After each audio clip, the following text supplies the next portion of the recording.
नमस्कार दोस्तों, संभव क्लासेज में एक बार फिर आपका स्वागत। हाजिर है आपका दोस्त जी.आर. चौधरी आपके लिए राजस्थान के लोक देवताओं में से एक और लोक देवता की जानकारी लेकर। आज हम बात करेंगे एक ऐसे लोक देवता, क्योंकि आज का दिन एक खास दिन है। आज पूरे देश में जन्माष्टमी मनाई जा रही है और सबसे पहले आपको जन्माष्टमी की ढेर सारी शुभकामनाएं। और आज हमने जो लोक देवता चुना है वो उसी श्री कृष्ण के अवतार कह सकते हैं, कृष्ण के अवतार माने जाते हैं। और इस देवता ने, इस लोक देवता ने न केवल हिंदू धर्म में, मुस्लिम धर्म के अनुयायी भी बहुत सारे हैं। पूरे उत्तर भारत में देखें तो राजस्थान हो, गुजरात हो, पंजाब हो या उत्तर प्रदेश हो, सब जगह इनको श्रद्धा से नमन किया जाता है। एक ऐसे लोक देवता जिन्होंने निम्न जातियों का उद्धार करने का प्रयास किया और आज भी इनको महत्वपूर्ण देवताओं में से, लोक देवताओं में या मुस्लिम धर्म के पीरों के पीर कहा जाता है। जी मैं बात कर रहा हूं राजस्थान के एक ऐसे लोक देवता जिनको रामसा पीर या बाबा रामदेव कहा जाता है। वैसे गूगल पे सर्च करोगे आप, बाबा रामदेव लिख दोगे तो आजकल एक और बाबा रामदेव हो गए हैं, उनकी तस्वीरें पहले आ जाएगी। वो बाबा रामदेव, योग गुरु बाबा रामदेव। लेकिन मैं आज बात करने वाला हूँ बाबा योग गुरु बाबा रामदेव की नहीं, मैं बात कर रहा हूँ राजस्थान के लोक देवता रामसा पीर या बाबा रामदेव की। चर्चा ही करेंगे इसकी, इनकी डिटेल से समझने की कोशिश करेंगे कि इनकी क्या पारिवारिक पृष्ठभूमि रही, क्या उनके कौन कौन से काम रहे, क्यों प्रसिद्ध रहे, तो डिटेल से हम समझने की कोशिश करेंगे। सबसे पहले बाबा रामदेव को नमन कर लो और साथ में उनका जीवन परिचय को भी हम समझने की प्रयास करेंगे। ध्यानपूर्वक देखना, थोड़ा सा जीवन परिचय देखें तो बाबा रामदेव का जीवन परिचय देखें तो बाबा रामदेव का जीवन परिचय समझना आप। बाबा रामदेव हेडिंग डाल दी, नमन कर लिया। अब परिचय इनका देख लेते हैं। परिचय क्या क्या है, कौन कौन सी बातें अपने को याद रखनी चाहिए। तो जन्म से स्टार्ट करते हैं। जन्म इनकी बात करें, जन्म कब हुआ यह ज्यादा महत्वपूर्ण नहीं, याद भी मत रखना, किताबों में उलट फुलट लिखा हुआ मिल जाएगा। लेकिन जो जगह है वो है उडू कश्मीर, एक जगह पड़ती है बाड़मेर में, वहां इनका जन्म हुआ, उडू कश्मीर। और वो यदि आप ध्यान रखो तो जन्म का जो दिन था वो भाद्र शुक्ला द्वितीया को इनका जन्म हुआ। द्वितीया को इनका जन्म, दूज को मतलब इनका जन्म हुआ। इसको बाबा का बीज कहा जाता है।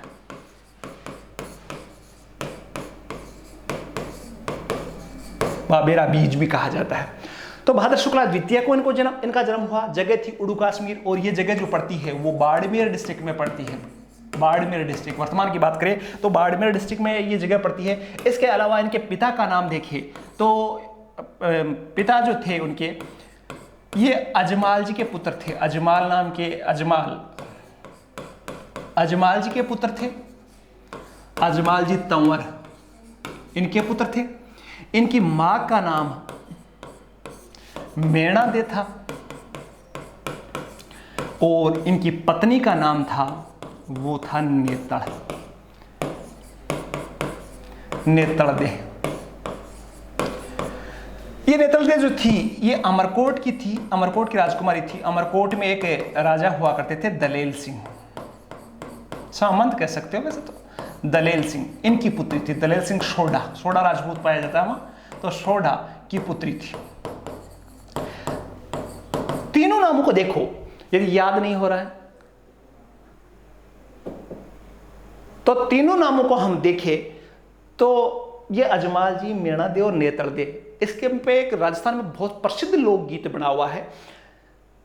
खम्मा खम्मा रे अजमाल जीरा कंवरा, माता मेणा देरा लाल, नेतलरा भरथार। तो तीनों नाम एक ही गीत में याद हो जाते हैं। तो अपने को समस्याएं तभी आती है जब हम राजस्थान के लोक गीतों को सुनते नहीं है और फिर राजस्थान के आर्ट एंड कल्चर समझने की कोशिश करें तो फिर मुश्किल होती है। हम गीत समझते नए नए वाले जिनका कोई अर्थ नहीं है। कौन कौन से गीत है हम जरा पता ही नहीं है। इनकी बहनों की बात करूं मैं, बहनें, दो बहनें थी। एक का नाम था लाछा और एक का नाम था सुगना। दो बहनें थी और एक उनकी धर्म बहन भी थी जिसका नाम था डालीबाई। इनकी कहानी हम सुनेंगे, डालीबाई। ये जो सुगना थी इसकी शादी हुई पुंगल के राजा थे, वहां इनकी शादी हुई थी। और कहा जाता है कि मैं कह रहा था कि इनके जन्म बाड़मेर में हुआ था, लेकिन इनकी जो जागीर थी, अजमाल जी की जो जागीर थी वो थी पोकरण। पोकरण के ये थे, जागीरदार थे पोकरण के, तो उनके यहाँ इनका जन्म हुआ। लेकिन कहते हैं कि सुगना की जब पोंगलगढ़ में उनकी विवाह हुआ और उनके पति थे विजय सिंह, तो पोंगलगढ़ में उनके पति विजय सिंह, तो ये सुगना की शादी हो रही थी, तब सुगना ने कहा कि मैं शादी तो कर लूंगी लेकिन मैं ससुराल नहीं जाऊंगी, ससुराल जाने का मन नहीं करता मेरा। तो इसीलिए कहा जाता है कि ये जो पोकरण क्षेत्र था ये सुगना को दहेज में दे दिया था। अब राजस्थान के कल्चर है भाई साहब, पोकरण दे दिया और वहां फिर अजमाल जी ये कैसे रहे, आपके बाबा रामदेव कैसे रहे, क्योंकि यहाँ तो संस्कृति में है कि बेटी के घर का पानी नहीं पीते, बहन का घर का पानी नहीं पीते। तो उसके बाद में पोकरण उन्होंने छोड़ दिया और बाद में आकर कहाँ रहने लगे, रूणीचा या रामदेवरा में रहने लगे। रूणीचा गांव था, बाद में रामदेव जी की वजह से इसका नाम हो गया रामदेवरा। अब देखो बीच में कहानी ध्यानपूर्वक समझना आप, मैं बात कर रहा था, एक भाई हो रहे थे, भाई भी थे इनके, भाई बीरमदेव, बीरमदेव ये बलराम के अवतार थे, इनको बलराम का अवतार, देखो जो रामदेव थे वो कृष्ण के अवतार थे और जो उनके भाई बीरमदेव थे वो कृष्ण के भाई बलराम, जो हरधर बलराम थे, उनके अवतार माने जाते। दो आदमी उनके शिष्य भी थे, एक डालीबाई का जिक्र आया, वो शिष्य थी, बहन, धर्म की बहन थी। शिष्य और थे दो उनका, जिसे हमने बाबूजी में पढ़ा था। तो एक का नाम हरजी भाटी,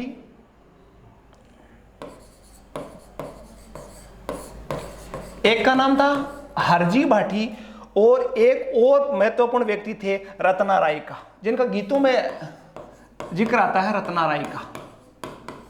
ये दो इनके भक्त थे। तो पारिवारिक पृष्ठभूमि देखे तो ये थी, पोकरण से थे। थोड़ी सी कहानी सुन लेते हैं। मैं कह रहा था पोकरण में इनकी जागीर थी, पोकरण में रह रहे थे। उनकी बहन सुगनाबाई की जब शादी हुई विजय सिंह के साथ, पोंगलगढ़ परणाई, एक गीत चलता है राजस्थान में, पोंगलगढ़ परणाई रे, बहुत आप सुनना कभी गूगल पर ढूंढना, बहुत शानदार गीत है। तब उनकी शादी हुई तो दहेज में पोकरण दे दिया गया और वहां से रामदेव जी निकल कर रूणीचा की तरफ आए। तो बीच में एक पहाड़ी पड़ती है, मसूरिया पहाड़ी, जोधपुर में मसूरिया, जहां मंदिर बना हुआ है, आज याद रखना, मसूरिया पहाड़ी ये पड़ती है जोधपुर में, जोधपुर में पड़ती है। तो इस पहाड़ी पर एक तपस्वी रहते थे जिनका नाम था बालीनाथ। तो उन बालीनाथ से दीक्षा ग्रहण की। तो गुरु कौन हुए, बालीनाथ इनके गुरु हुए, बालीनाथ इनके गुरु हुए। इसके साथ ही उन्होंने भैरव राक्षस से मुक्ति दिलवाई थी, भैरव राक्षस से क्षेत्र को मुक्ति दिलवाई थी। अब भैरव को दुष्ट आदमी होगा, अपने मतलब लगाने। मैं कह रहा था कि पोकरण छोड़कर जब वो आ रहे थे तो रास्ते में मसूरिया पहाड़ी पर, जो जोधपुर में क्षेत्र पड़ता है, वहाँ बालीनाथ जी मिले। तो उन्होंने गुरु बना लिया। उसके बाद में जब वो आपके रूणीचा की तरफ आए तो एक लड़की मिली जिसका नाम था डालीबाई। डालीबाई उस समय रो रही थी। तो रामदेव जी ने पूछा कि आप क्यों रो रहे हो? तो डालीबाई ने कहा कि हमारे गाँव में ये क्या थी, डालीबाई मेघवाड़ थी। तो डालीबाई मेघवाड़ जब मिली उनको तो वो रो रही थी। तो उन्होंने पूछा कि रोने का कारण क्या है? तो उन्होंने डालीबाई ने कहा कि रो क्यों नहीं, गांव वालों ने मुझे निकाल दिया है क्योंकि मैं छोटी जाति की हूँ। उस समय जातिगत भेदभाव आज भी है, तो उस समय कितने होंगे आप अंदाजा लगाओ। तो इस वजह से गांव वालों ने कहा कि मैं मेघवाड़ हूँ, मुझे न तो पानी पिलाते हैं, बाहर निकाल दिया गाँव वालों ने। तो इस वजह से डालीबाई रो रही थी और उसके बाद में बाबा रामदेव ने इसको अपनी धर्म बहन बना लिया। कैसी बहन बना लिया? धर्म बहन। उस समय कितना जातिगत भेदभाव था, फिर भी बाबा रामदेव की सबसे बड़ी जो उपलब्धि थी वो मेघवाड़ जाति की होते हुए भी उन्होंने उसको अपनी धर्म बहन बनाया। और उसके बाद में उन्होंने प्रण किया, यहाँ रामदेव आकर प्रण किया। उन्होंने क्या प्रण किया कि मुझे ये जातिगत जो भेदभाव है इसको मिटाने का प्रयास करना चाहिए। तो उन्होंने एक पंथ की स्थापना की थी, एक पंथ बनाया था और उस पंथ को बोलते हैं कामड़िया पंथ। याद रखना, कामड़िया पंथ। कामड़िया पंथ का निर्माण किया जिसका उद्देश्य ये था कि जो निम्न जाति हैं उनका उद्धार किस प्रकार किया है, समाज में अच्छा स्थान किस प्रकार दिलाया जा सके। इसके लिए एक पंथ जो बना, याद रखना, कामड़िया पंथ की स्थापना किसने की? बाबा रामदेव ने की। एक और उन्होंने प्रयास किया इसी संदर्भ में जिसको बोलते हैं जम्मा जागरण। जो उपदेश वो देते थे, बाबा रामदेव जो उपदेश देते थे उनको बोलते हैं जम्मा जागरण। तो समाज को जो जगाने के लिए जो उपदेश दिया जाता था उनको बोलते थे जम्मा जागरण, उपदेश। इसको बोल सकते हो आप, उपदेश कह सकते हो। तो उपदेश, उपदेशों को क्या बोला जाता है? जम्मा जागरण। और जो रात्रि को जागरण होता था, अच्छे अच्छे भजन समाज के सुधार के लिए जो अच्छे, जैसे कबीर के दोहे होते हैं, वैसे जो भजन होते थे उनको भजनों को बोला जाता था। रात्रि जग्गा जो होता था, रात को जो भजन होते थे उनको बोलते थे जम्मा। ठीक है। एक और याद रखना है, जो कामड़िया पंथ में या यूं कहे बाबा रामदेव के जो मेघवाड़ वंश के शिष्य होते हैं, जो शिष्य मेघवाड़ वंश के जो शिष्य होते हैं, मेघवाड़ वंश के जो शिष्य होते हैं उनको रीखिया कहा जाता है। रीखिया, याद रखना। इसके साथ ही इस कामड़िया पंथ की महिलाएं एक नृत्य करती है, जिसको नृत्य का नाम है तेहरे ताली नृत्य। अभी मैं आपको हो सकता है तस्वीर दिखाऊं, तेहरे ताली नृत्य, जिसमें क्या होता है, महिलाएं बैठकर नृत्य करते हैं। 13 मंजीरे होते हैं, एक दाएं हाथ पर 9 मंजीरे होते हैं, 2 हाथों में मंजीरे, 2 कोणियों में मंजीरे। तो इसको एक बैठकर इस प्रकार अच्छी धुन में नृत्य किया जाता है, उसको बोलते हैं तेहरा ताली नृत्य। राजस्थान का एकमात्र नृत्य जो बैठकर किया जाता है, आपको ये याद रखना। इसके साथ साथ मैं कहूं कि जो रामदेव जी के भजन है जिनको बोलते हैं ब्यावले, भजनों को क्या बोलते हैं, ब्यावले। वैसे ब्यावले का मतलब होता है कि शादी वाले गीत, रामदेव जी के गीतों का, रामदेव जी की शादी के गीत जो थे, लेकिन ब्यावले सब भजनों को बोल देते हैं। तो रामदेव जी के जो गीत है वो राजस्थान के सबसे बड़े गीत है, लोक देवताओं में से देखे जाए तो सबसे बड़े लोक गीत है वो बाबा रामदेव के हैं। तेरह ताल नृत्य की चर्चा हो गई। इसके बाद में देखिए तो उनके पास एक कुछ बातें देखो आरपीएससी की मजेदार है। तो ये तो सामान्य सा परिचय हो गया। अब देखो, आप देखोगे तो रामदेव जी के पास एक घोड़ी थी, घोड़ा था, घोड़ी नहीं थी, घोड़ा। उसको बोलते थे लीला। गीतों में भी आता है लीला घोड़ा रासवार। ये 2 गीत है, एक महाराणा प्रताप के लिए भी गीत है, उनके भी लिए लीला घोड़ा था, और एक बाबा रामदेव के घोड़े को भी लीला घोड़ा कहते हैं। वैसे कहे यदि ढंग से देखे तो राजस्थान में घोड़ों को लीला घोड़ा कहा जाता है। लीला का मतलब नीला नहीं होता, लीले का मतलब होता है हरा। जैसे कहते हैं ना, गांव में कहते हैं ना कि लीलो ले जी, तो लीलो काट ले आई मत, तो लीला का मतलब होता है हरा। तो उस समय यह ट्रेडिशन था कि घोड़ों को लीला कहा जाता है। जैसे तेजा जी के पास घोड़ी थी तो उस घोड़ी को क्या कह दिया जाता था, लीलड़। घोड़ा होता था तो लीला, घोड़ी होती थी तो लीलड़। लेकिन पर्टिकुलर एग्जामों में तक यही कह दिया है कि बस लीला घोड़ा किसका था, किताबों में माथा पची कर करके डाल दिया। लीला घोड़ा किसका था, रामदेव जी का। उनका जो ध्वज था उसका नाम है नेजा। यहां भी मजेदार बात है, नेजा। अब नेजा किसका ध्वज था, 5 रंगों का था, और ये किसका था, रामदेव का। लेकिन ये भी गलत है। नेजा इस सारे ध्वज जो भी हो, आप हिंदी पढ़ते हो तो पर्यायवाची पढ़ोगे तो ध्वज का पर्यायवाची नेजा होता है, तो नेजा था। कुछ बातें मैंने आपको बताई। एक जो जम्मा बता रहा था, जम्मा आज भी जम्मा कहा जाता है जागरण को, जो रात्रि का जागरण होता है उसको जम्मा कहा जाता है। तो ये भी तीनों बाकी पर्टिकुलर रामदेव जी के लिए डाल दिए, बाकी ये सब के लिए यही है। अब रामदेव जी शिक्षित थे, पढ़े लिखे आदमी थे, तो उन्होंने एक पुस्तक भी लिखी। एक पुस्तक लिखी थी उन्होंने, एक पुस्तक लिखी थी, उनका याद रखना पुस्तक, और पुस्तक का नाम था 24 बाणियां।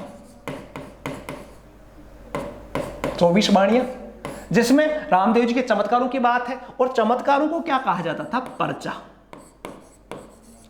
रामदेव जी ने जो चमत्कार दिखाए उनको क्या कहा जाता था, पर्चा। के रामदेव जी ने पर्चे दे दिए। पर्चे का मतलब जैसा किया उसका वैसा उसको रिजल्ट दे देते थे, ये बोलते थे पर्चा। और इसी नाम से रामदेवरा में एक है बावड़ी बनी हुई है जिसको बोलते हैं पर्चा बावड़ी।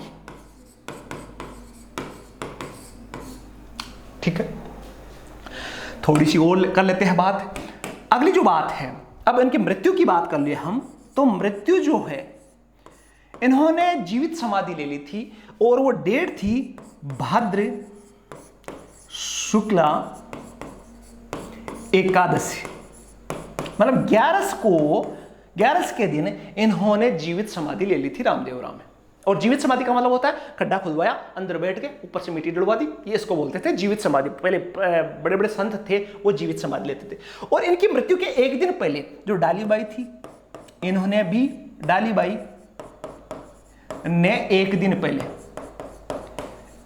पहले, तो एकादशी से मतलब 10वीं के दिन जो उनकी शिष्या, उनकी धर्म बहन पहले जल समाधि ले ली थी। और बाबा रामदेव का एक मौसेरा भाई था हड़बूजी, उन्होंने 8 दिन बाद में समाधि ले ली थी। तो देखो समाधियों का समाधि, ठीक है, समाधि ले ली थी। अब देखो जहां भी समाधि लेते हैं, आज भी कोई मंदिर में जाओगे आप, किसी बड़े संत की जो समाधि बनी हुई होती है, पुराने मंदिरों में जाओगे आप, समाधियां मिल जाएगी आपको। वहां समाधियों पर कोई मूर्ति नहीं होती है, वहां क्या होते हैं, पैरों के निशान लगे हुए होते हैं। किसी भी मंदिर में जाओ, पुराने संतों के चबूतरा सा बना हुआ होगा जहां आप उसको याद करते हैं, तो वहां उसके पैरों के मार्बल पे बने हुए मिलेंगे, उनको बोलते हैं पगल्या। तो रामदेव जी के पगल्या, वहां मूर्ति नहीं होती, किसकी पूजा होती है, पगल्या की पूजा होती है। पगल्या का मतलब क्या होता है, पैरों के निशान। बड़ा शानदार चीज है कि जब समाधि ली जाती है, समाधि क्या मैं कह रहा हूं कि मैंने बहुत सारे मामले पढ़े हैं, देखे हैं, जैसे वो सुसाइड कोई करते हैं, कुएं में कूद के सुसाइड करते हैं, तो वहां भी अपने चप्पलें बाहर छोड़ के कुएं में कूद जाते हैं। राम जाने क्या इसमें सिस्टम बड़ा हुआ है कि कुएं में कूदने वाला चप्पल बाहर क्यों खोलता, पता नहीं चलता, चप्पलें बाहर मिलेगी और कुएं में कूद जाएगा। तो वैसे ही इन्होंने जो समाधि ली थी, तो समाधि की हर देवता की जो समाधि होती है, हर किसी व्यक्ति की समाधि जो होती है, उसमें किसकी पूजा होती है, पगल्या पूजा की जाती है।